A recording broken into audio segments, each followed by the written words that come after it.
Welcome to the Arab 491, the Inimitable Qur'an. So this course is based on a book with the same title, The Inimitable Qur'an. Some problems in the English translation of the Quran with reference to the rhetorical features by Professor Khalid Yahya Blankenship. So in this course, basically we will examine certain Arabic rhetorical features of the Quran as represented in different translations. The focus of this course would be particularly on the English translations of the Quran. So we'll address the intersection of two important topics in Quranic studies, and the one is the critique of the available English translations, and the second major topic of this course is the role of rhetoric in the interpretation of the Quran. We will also identify a number of characteristics of Quranic styles, which basically are the chief stumbling blocks for readers who are used to English in attempting to understand, interpret, and appreciate the text.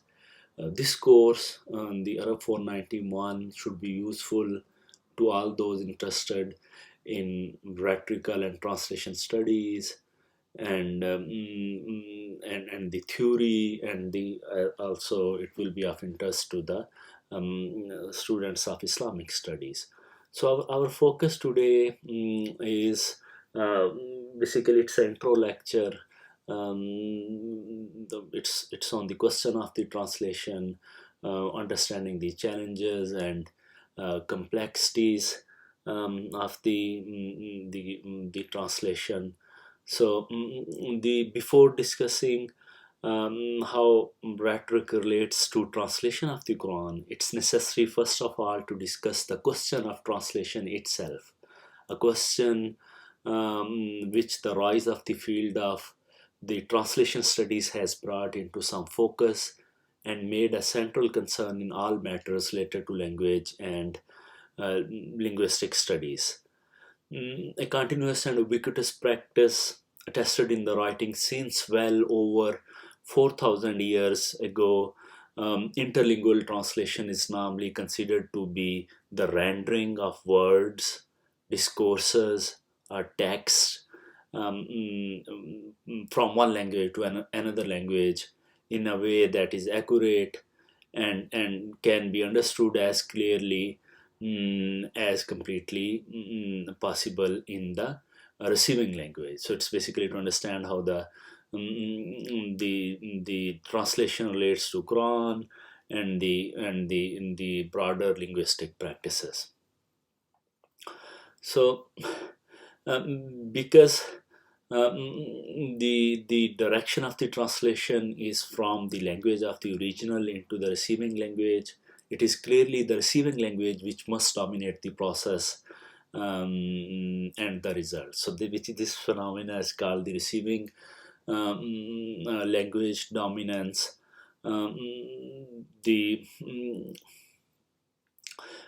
because the in this is called the dominance because all the translated text is in the translated language. It's not in the source language, and also the expected audience consists of speakers and readers of the receiving language. So another factor in the dominance, with all of their linguistic, rhetorical, and cultural expectations. So those are also based on the receiving language. So that's why the receiving language is generally dominant.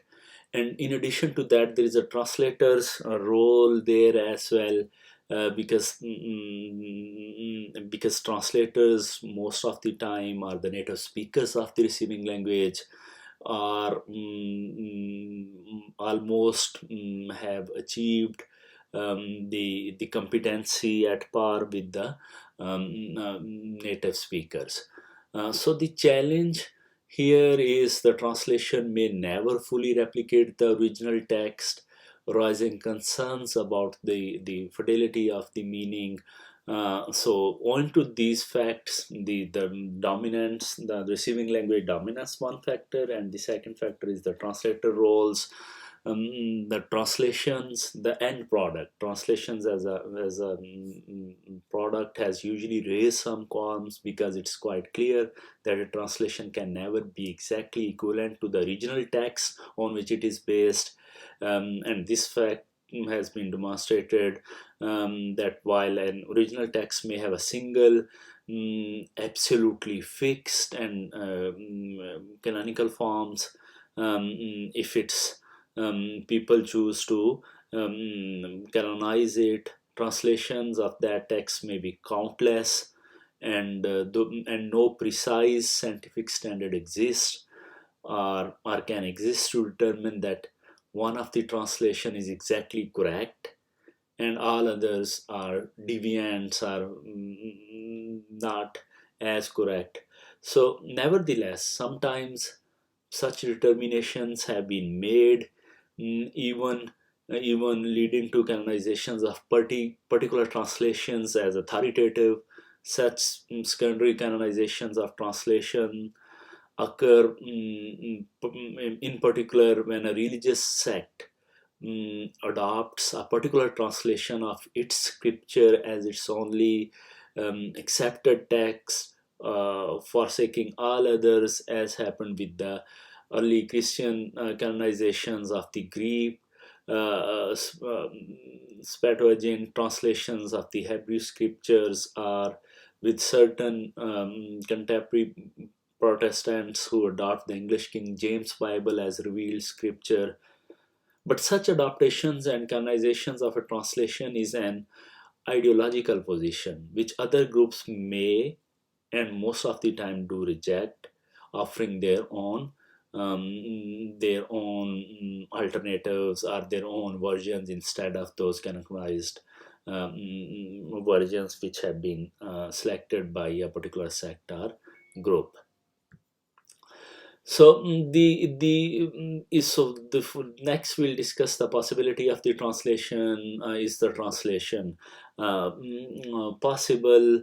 There are many possible translations of a text, and that the many determining factors that influence the creation of each one has even raised the question of whether translation is possible at all.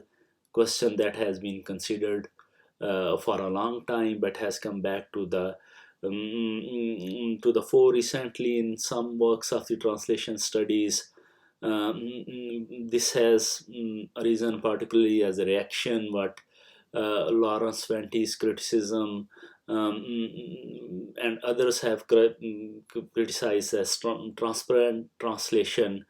So the idea that a translation can transparently convey the meaning of the original author, of course, as stated by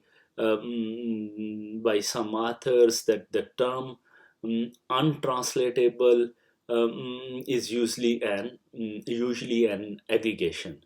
While some terms may seem untranslatable, they often requires circumlocution or additional explanations to be understood, such as parentheses, which we will further discuss in this course, some incorporation of the rhetorical features in the receiving language, some text in the footnotes, and so on, to understand those untranslatable terms. So the term untranslatable is usually an aggression, meaning that it's not intended that a unique term in a source language cannot be rendered understandable at all in the target language, but rather that requires some form of the explanation. So nevertheless, many translations represented in original text have been extensively elaborated in the translation studies. Those are the subject of those studies.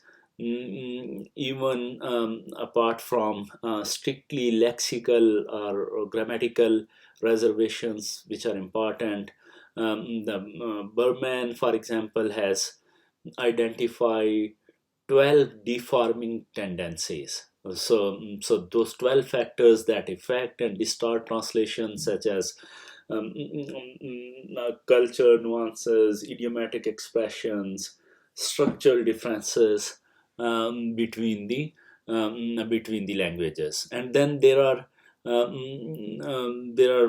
challenges beyond lexical and grammatical. So translation may fail to convey all the meanings of the original, particularly if it's literary or a religious text. So we will discuss some of the problems on those translations, particularly in reference to the Quranic translations into the English. So some problems and some rhetorical features. Okay, so so basically the exact reproduction of an original text in translation is not possible. One must own that the communication through translation undoubtedly happens. It occurs like any communication. Translation involves negotiation between the original meaning and receiving language context. There is no doubt about it. That happens, which we call it the phenomena of communication in the translation, which happens almost in all sort of translations because of the differences in the rhetorical features and some of the differences which we discussed in the previous slide. The sometimes it will be more messy, sometimes it might be less noticeable. So overall, if we examine the process of the communications within a language, it's not possible either to say that an utterance or a text is completely unambiguous, which is the position of the ultra-literalist medieval Muslim scholars, Ibn Hazm, nor that it's completely ambiguous, depending entirely on the interpretation of the recipients without any input at all from the writer. So basically, there are literalism, the which means that's exact replica of the original. So in that case, in most cases, which will it will fail to convey the deeper meaning. So that's one extreme. The other one is the total ambiguity, meaning that the translation, interpretation, or meaning is entirely shaped by the receiver without regard to the original text. This is another extreme position. So the middle ground is that the communications do happen in translation between these two extremes, between the literalism and between the total ambiguity. So we'll discuss. We'll see a lot of features in the 7 translations which we'll consider in this course. So I will highlight the examples of the ambiguity and also the literalism in the 7 translations which are selected for the analysis by Professor Yahya Khalid Blankenship in his book, The Inimitable Qur'ān. So the next we'll discuss the role of interpretation, the semantic meanings. The ultra literalist position.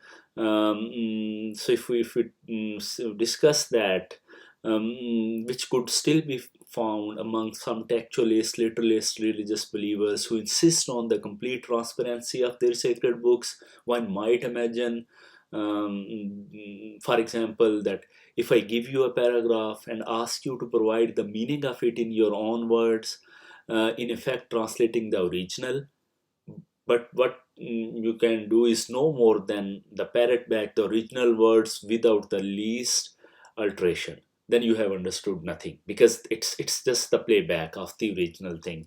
It often lacks meaning, not very useful.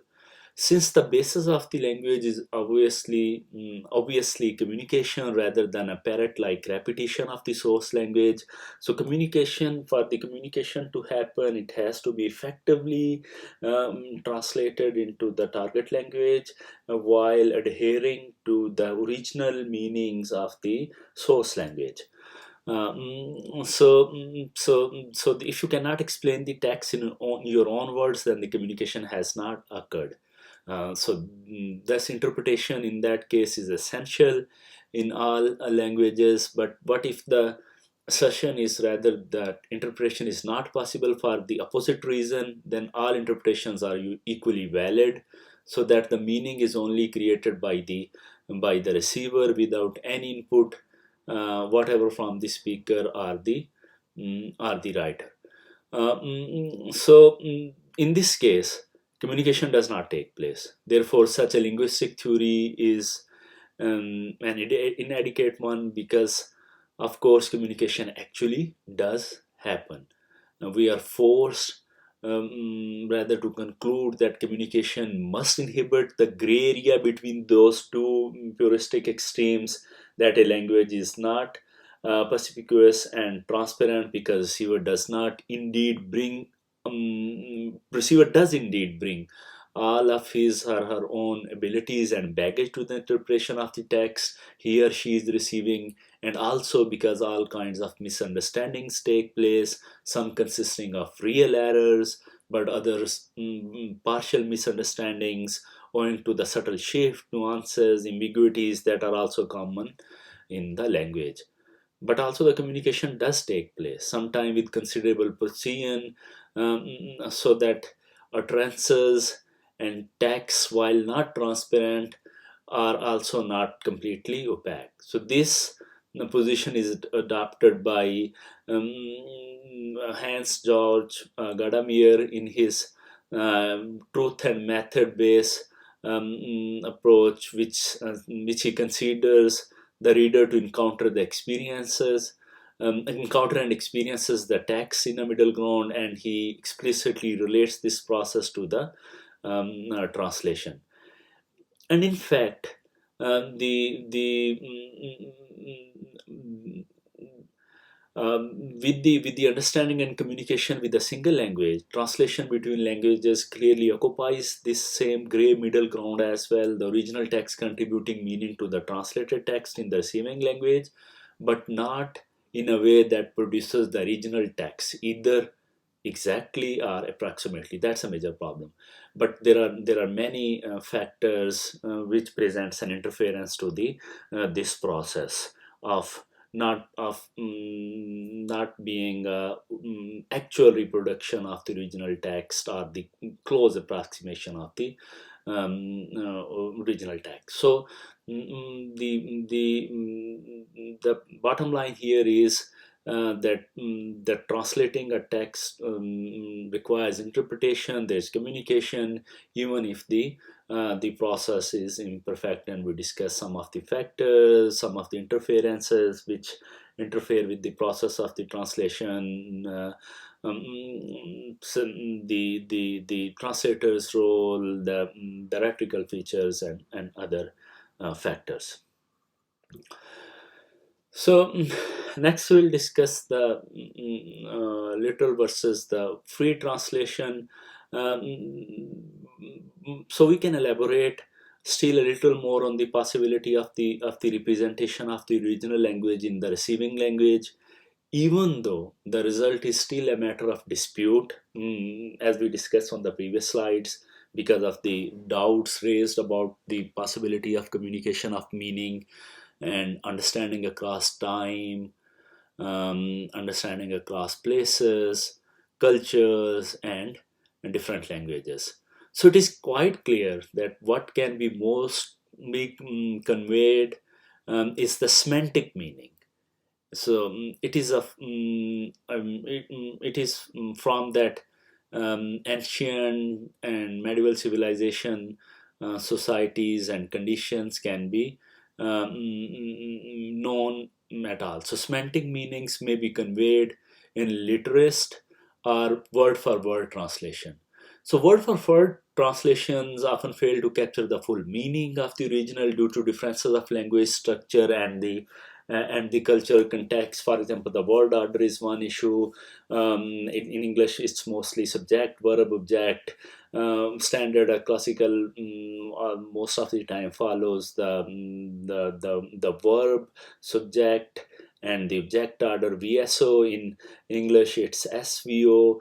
So that's one example. So we'll discuss some of other issues with the word for word translation as well in this course.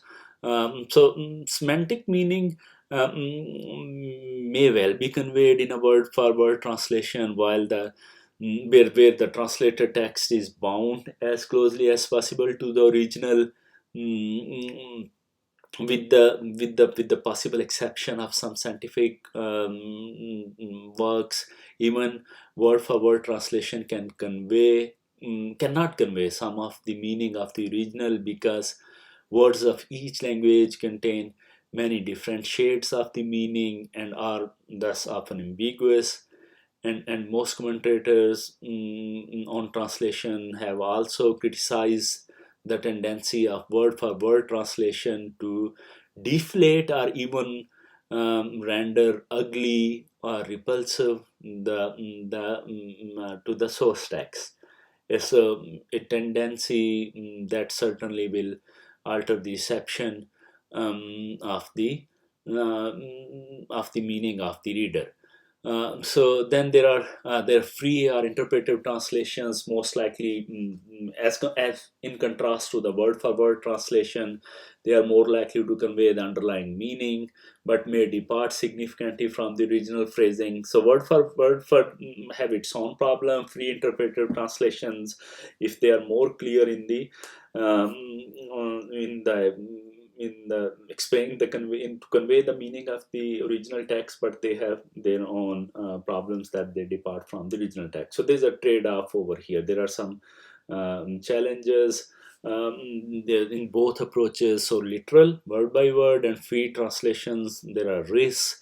As we discussed, the literal translation can distort the text, while free translation may stray too far from the original or semantical meaning of the text. So to conclude, there is we have discussed that there is a impossibility of the exact replication, while translations can never fully capture the essence of the original text meaningfully. Meaningful communication still can occur, although with all those challenges and problems, still owing to the fact that exact replication cannot be done. It's also a negotiated process. It's an interpretive act where communications do happen, interpretation, and we also discuss the factors, and where those factors shape the final product. And then the in terms of the future of the translation studies, there are ongoing debates and developments. We'll continue to refine our understanding how the translation works, particularly in complex texts like the Quran. So that's it for today. Today we discussed the challenges in the translation process. We'll stop here, and in the next lecture we'll discuss some more details of the process. Thank you very much.